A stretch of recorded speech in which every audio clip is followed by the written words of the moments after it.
adik-adik, apa kabar hari ini? Wah, kalian senang sekali hari ini kita ketemu lagi. Adik-adik masih ingat gak? Minggu lalu Kak Lia cerita tentang siapa? Anak kecil, bukan anak kecil sih, pemuda yang kelihatannya diremehkan sama keluarganya. Diremehkan juga sama Nabi Samuel. Ternyata dia yang dipilih sama Tuhan. Ingat gak siapa? Daud. Daud dipilih Tuhan untuk menjadi raja bagi bangsa Israel. Padahal Daud kelihatannya lemah. Daud kelihatannya masih sangat muda. Daud bukan orang yang tinggi besar gagah perkasa. Tapi Tuhan pilih dia karena apa? Tuhan melihat hatinya. Daud istimewa di hadapan Tuhan. Seperti kita semua, Kak Lia istimewa, adik-adik semua istimewa di hadapan Tuhan. Kita nyanyikan, ku istimewa karena Tuhan mengasihiku.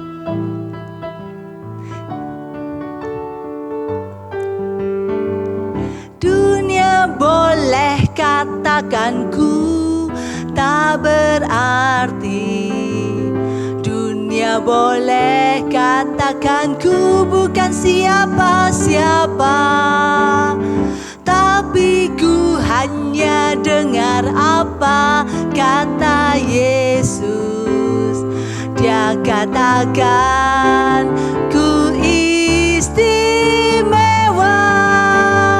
Ku istimewa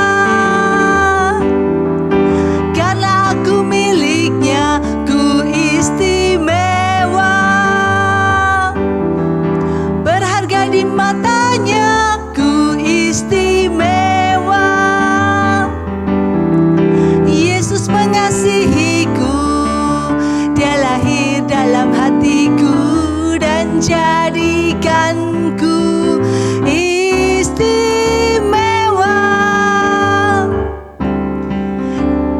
Dunia boleh katakan ku tak berarti. Dunia boleh katakan ku bukan siapa-siapa. Tapi ku hanya dengar apa kata Yesus. Dia katakan ku istimewa. Ku istimewa karena aku miliknya. Ku istimewa berharga di matanya. Ku istimewa. Yesus mengasihiku. Dia lahir dalam hatiku dan jadikanku istimewa. Ku istimewa karena aku miliknya. Ku istimewa berharga di matanya. Ku istimewa. Yesus mengasihiku. Dia lahir dalam hatiku dan jadikanku istimewa. Wah, adik-adik, kita semua istimewa di hadapan Tuhan. Kita berdoa, yuk kita bersyukur sama Tuhan. Tuhan, kami sungguh bersyukur karena hari ini anak-anak Tuhan yang istimewa boleh datang ke hadapan Tuhan, boleh mendengar firman Tuhan, boleh mengetahui apa yang Tuhan ingin kami lakukan dalam hidup kami. Tuhan Yesus, pimpinlah ibadah kami mulai awal hingga akhirnya. Biarlah ibadah kami boleh menyenangkan hati Tuhan. Terima kasih Tuhan Yesus, terima kasih. Di dalam nama Tuhan Yesus kami sudah berdoa. Amin. Adik-adik, hari ini Kak Bilia lagi memakai baju seperti seorang antropolog. Antropolog itu adalah seperti explorer, jadi dia itu pergi ke tempat-tempat yang terpencil untuk mempelajari kehidupan manusia-manusia atau penduduk-penduduk yang primitif, yang terpencil, yang hidupnya jauh dari kota. suku-suku yang ada di pedalaman-pedalaman, itu yang dilakukan oleh seorang antropolog. Nah, ada seorang antropolog yang bernama Jean-Claude Auger. Kita panggil dia Mr. Auger gitu ya. Nah, Mr. Auger ini dia sedang meneliti sebuah suku di pedalaman Spanyol. Saat dia ke sana, penduduk suku itu bercerita sama Mr. Auger bahwa ada seorang anak laki-laki yang pernah mereka lihat hidup bersama sekumpulan gesel. Gesel itu rusa yang hidupnya di padang gurun. Anak laki-laki itu bertingkah, bersikap, berperilaku seperti rusa. Seperti para gesel di tempat yang kawanan yang dia ikuti itu. Nah, Mr. Auger merasa penasaran. Maka kemudian dia coba cari, dia pergi ke padang gurun yang ada di sana. Padang gurun Spanyol yang ada di Rio de Oro. Di sana dia cari. Di mana ada kumpulan gesel itu, rusa itu hidupnya berkelompok. Yang ada anak laki-lakinya. Adik-adik, berhari-hari dia cari. Akhirnya suatu hari dia temukan. Benar, ada seorang anak laki-laki yang kelihatannya waktu itu usianya sekitar 10 tahun. Hidup bersama sekumpulan rusa itu. Dan adik-adik, anak laki-laki itu berperilaku seperti rusa. Dia ikuti terus kelompok itu. Dan suatu hari mereka tiba di suatu oasis. Tempat yang ada airnya, tempat yang ada banyak rumput, banyak tanaman. Tempat rusa-rusa biasa mampir untuk makan. Di sana Mr. Auger melihat anak laki-laki itu. Dia berperilaku persis seperti rusa yang diikutinya. Dia berjalan dengan 4 kakinya. Dia makan rumput, dia makan akar-akaran tumbuhan seperti rusa yang lain. Kemudian dia tidak bisa berbicara. Dia bisanya apa? Dia berkomunikasi dengan bahasa rusa. Dia bisa menegakkan telinganya saat dia mendengar bahaya. Dia bisa membelalakkan matanya, dia bisa mengerutkan hidungnya, bahkan dia bisa mencium bau predator yang akan mendatangi mereka. Anak laki-laki itu persis seperti rusa secara perilakunya. Adik-adik, sepertinya anak ini ditinggalkan orang tuanya atau dia hilang dan kemudian berkumpul dengan kelompok rusa ini pada usia 7 atau 8 bulan. Jadi waktu dia masih bayi. Adik-adik, apa yang dilakukan oleh anak laki-laki itu? Cara dia hidup, cara dia bertingkah laku. Persis seperti yang dia lihat sehari-hari. Yaitu apa? Rusa. Kelompok yang dia ikuti. Bahkan dia bisa lari secepat rusa itu berlari. Yang di luar kemampuan anak-anak biasanya. Ini mengingatkan Kak Belia, ada sebuah pepatah bilang begini. Buah jatuh tidak jauh dari pohonnya. Artinya apa? Kalau buahnya di sini, kalau pohonnya di sini, buahnya jatuh di bawahnya. Enggak mungkin buahnya jatuhnya jauh. Artinya apa?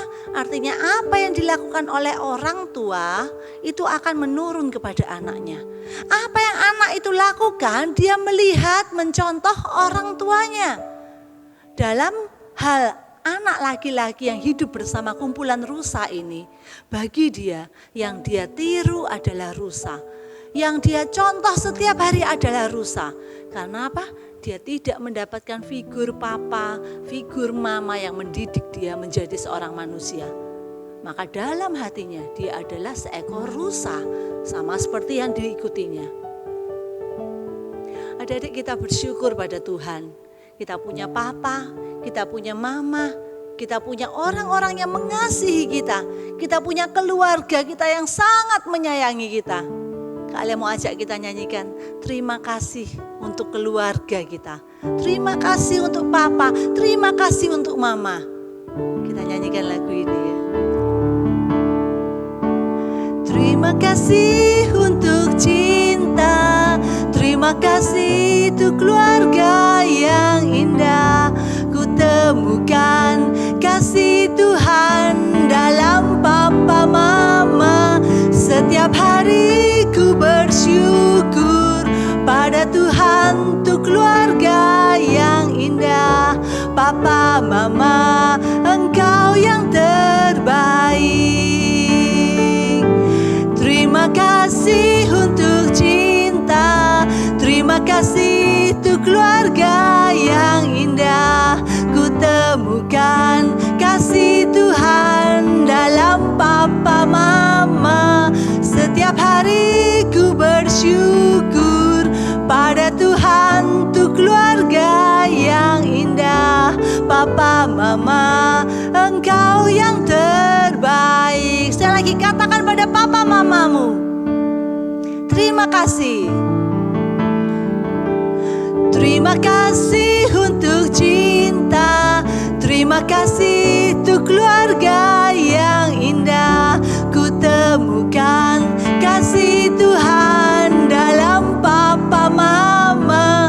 Setiap hari ku bersyukur pada Tuhan untuk keluarga yang indah. Papa mama, engkau yang terbaik. Papa mama, engkau yang terbaik. Adik-adik, kita bersyukur kita punya papa, kita punya mama yang sungguh memberikan teladan yang baik untuk hidup kita. Hari ini Kak Lia mau bercerita tentang seorang anak di dalam Alkitab. Masih seorang anak, usianya waktu itu 8 tahun. Anak ini mempunyai seorang ayah yang sangat jahat. Ayahnya adalah seorang raja. Namanya adalah Raja Amon. Raja Amon adalah raja yang sangat jahat. Karena apa? Dia hidup jauh dari Tuhan. Dia menyembah berhala. Dia menyembah dewa-dewa Baal. Dia tidak hidup seturut apa yang Tuhan katakan. Rupa-rupanya Raja Amon mempunyai contoh yang juga jahat. Karena ternyata ayah dari Raja Amon, yaitu Raja Manasye, itu juga sangat jahat. Dia bahkan membangun kuil-kuil, membangun rumah-rumah untuk mempersembahkan korban untuk dewa-dewa Baal, untuk berhala-berhala yang dia sembah. Dia bangun patung-patung kemudian dia menyembahnya. Ayahnya jahat, kakeknya juga jahat. Tapi adik-adik, anak kecil usia 8 tahun ini, Kak Lia bacakan di dalam Alkitab ya, apa kata Alkitab tentang dia? Ia melakukan apa yang benar di mata Tuhan dan hidup sama seperti Daud, bapa leluhurnya, dan tidak menyimpang ke kanan atau ke kiri. Adik-adik, di dalam 2 Raja-Raja pasal 22 dikatakan bahwa anak kecil ini hidup benar di mata Tuhan. Dia tidak menyimpang dari apa yang Tuhan katakan. Luar biasa adik-adik. Meskipun kalau kita lihat buah jatuh tidak jauh dari pohonnya. Ayahnya jahat maka mestinya anaknya juga jahat. Tapi ternyata tidak adik-adik. Karena dia mempunyai seorang ibu yang sangat bijaksana. Yang bernama Ibu Yedida. Ibu Yedida sejak anak ini masih kecil, Ibu Yedida terus memberikan firman Tuhan yang menguatkan dia menjadi dasar bagi kehidupannya di masa dewasanya. Anak ini adalah Raja Yosia. Raja, anak 8 tahun, Kak Pilia bilang raja. Iya adik-adik, karena Raja Amon ayahnya meninggal, maka Yosia yang masih umur 8 tahun ini, dia diangkat menjadi raja menggantikan ayahnya. Wow, biasanya kalau anak-anak Padahal sukanya apa? Main. Ya kan kalau adik-adik di rumah apa sekarang yang dilakukan? Main. Wah, senang ya kalau main. Pergi ke sekolah. Tapi karena sekarang lagi masa-masa pandemi Covid, kita sekolahnya di rumah. Sekolah sudah selesai, main. Ya. Tapi anak usia 8 tahun ini, Yosia, dia sudah memegang tanggung jawab sebagai seorang raja bagi bangsa Israel. Adik-adik, meskipun dia masih sangat muda sudah menjadi raja. Tapi yang Kak Bilia katakan tadi, dia hidup benar di mata Tuhan. Dia tidak hidup seperti ayahnya. Dia tidak hidup seperti kakeknya. Tapi dia hidup benar di mata Tuhan. Pada masa itu orang-orang sangat menyembah berhala. Mereka sudah tidak lagi menyembah Allah di bait Allah. Yang mereka lakukan adalah apa? Mereka mempersembahkan korban, mereka menyembah kepada berhala-berhala, patung-patung, dewa-dewa Baal yang bukan menyenangkan hati Tuhan. Adik-adik, pada usia 12 tahun, dikatakan di Alkitab, Raja Yosia mencari Allah. Dia mencari kehendak Allah. Mengapa? Karena ternyata pada saat itu gulungan kitab, dulu kitabnya bukan berupa buku gini ya, tapi berupa gulungan kitab itu hilang. Nah, adik-adik, untuk lebih lanjutnya kita tonton dulu video berikut. Ada seorang anak yang bernama Yosia. Dia menjadi raja Yehuda di usianya yang sangat muda, yaitu 8 tahun. Yosia mengasihi Tuhan, meskipun raja-raja yang dulu tidak taat kepada Tuhan. Saat itu bait Allah sudah mulai runtuh karena sudah lama orang-orang tidak beribadah kepada Tuhan. Dan Raja Yosia memutuskan untuk membangun kembali bait Allah. Dia ingin agar rakyatnya kembali beribadah kepada Allah. Raja Yosia menyewa orang untuk memperbaiki bait Allah. Suatu hari, imam menemukan kitab Taurat di balik tembok bait Allah. Kemudian imam membawa kitab itu kepada Raja Yosia. Setelah membacanya, Raja Yosia menjadi sangat menyesal karena dia tahu rakyatnya telah hidup jauh dari Tuhan. Akhirnya Raja Yosia mengumpulkan rakyatnya untuk bertobat dan kembali taat dan patuh beribadah kepada Tuhan, melakukan perintah Tuhan. Adik-adik lihat kan? Pada usianya yang ke-20 tahun, Yosia membersihkan Israel dari bukit-bukit pengorbanan, dari tiang-tiang berhala, dan dia menghancurkan patung-patung berhala yang disembah oleh rakyat Israel. Pada usia yang ke-26, seperti yang tadi kita lihat, Yosia menyuruh untuk memperbaiki bait Allah. Bait Allah yang dulu dibangun oleh Raja Salomo, bait Allah yang sangat megah, yang dipakai seharusnya untuk menyembah Allah yang benar. Tapi karena orang-orang Israel menyembah patung, menyembah dewa, maka mereka tidak lagi beribadah di bait Allah. Bait Allah ini menjadi rusak, banyak sekali kerusakan yang terjadi. Dan Raja Yosia memerintahkan untuk membangun ulang, memperbaiki kerusakan-kerusakan yang ada di bait Allah. Pada saat mereka sedang memperbaiki, tukang-tukang itu sedang memperbaiki, tiba-tiba Imam Hilkia menemukan gulungan kitab. Gulungan kitab berisi apa? Firman Tuhan, berisi kitab Taurat yang ditulis oleh Musa. Waktu Musa diberi oleh Tuhan di atas Gunung Karmel. Gulungan kitab itu ditemukan. Jadi waktu itu adik-adik, setelah gulungan kitab itu ditemukan, diberikan kepada Raja Yosia membaca kitab Taurat yang berisi firman Tuhan itu. Dan dia menjadi tahu betapa jahatnya orang-orang Israel saat itu. Betapa jauhnya mereka sudah menyimpang dari Tuhan.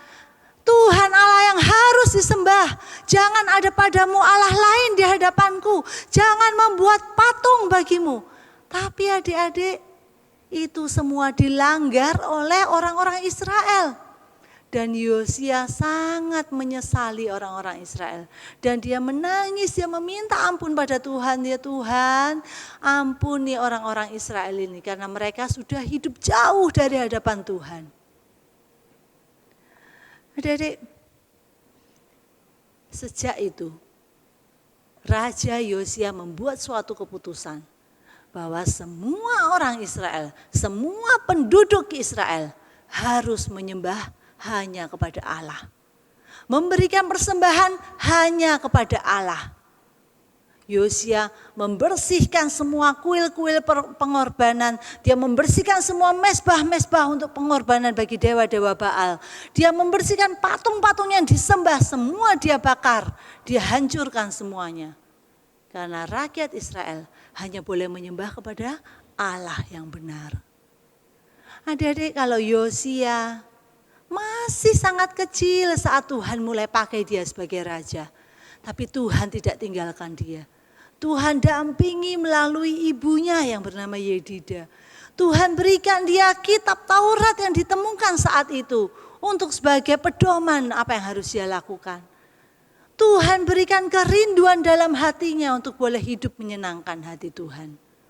Sehingga dia boleh dicatat di Alkitab sebagai raja yang melakukan apa yang benar di mata Tuhan. Raja yang tidak menyimpang ke kanan, tidak menyimpang ke kiri.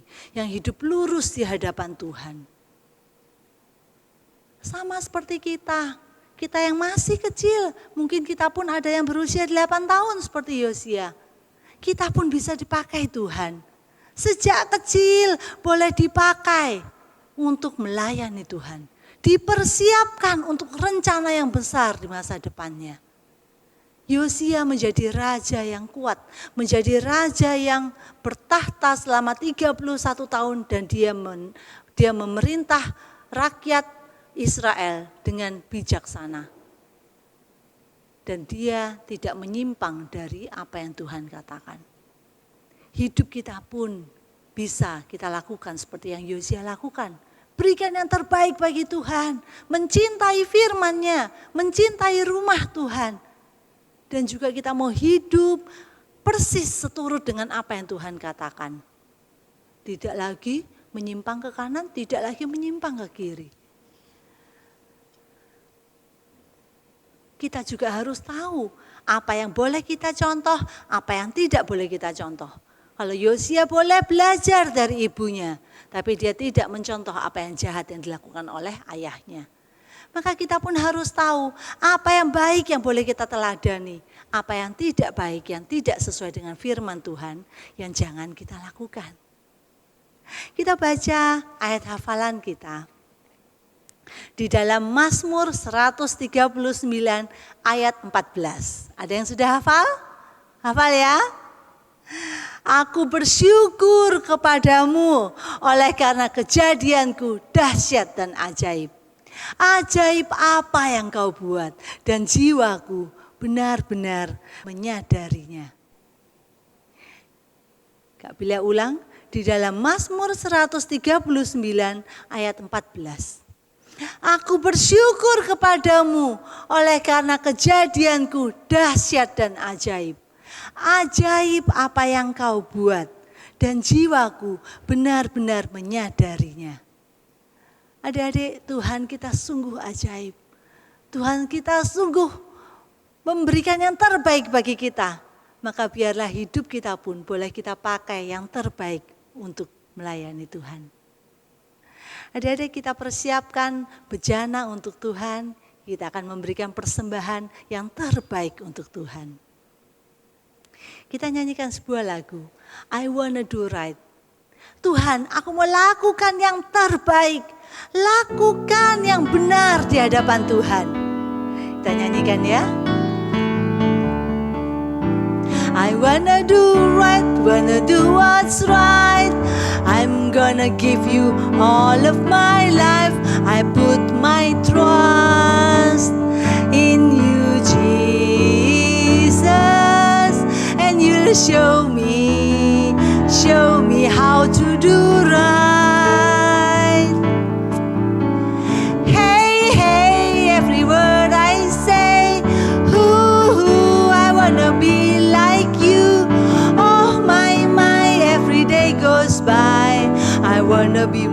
like you.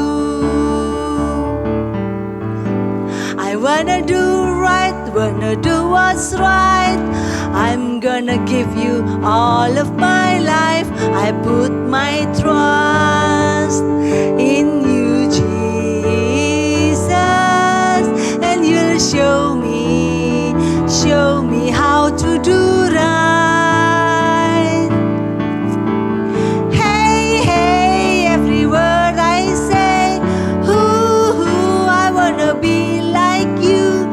Oh my, every day goes by. I wanna be more like you. I was made to give you praise. Make me more like you. I was made to give you praise. Make me more like you in all I do.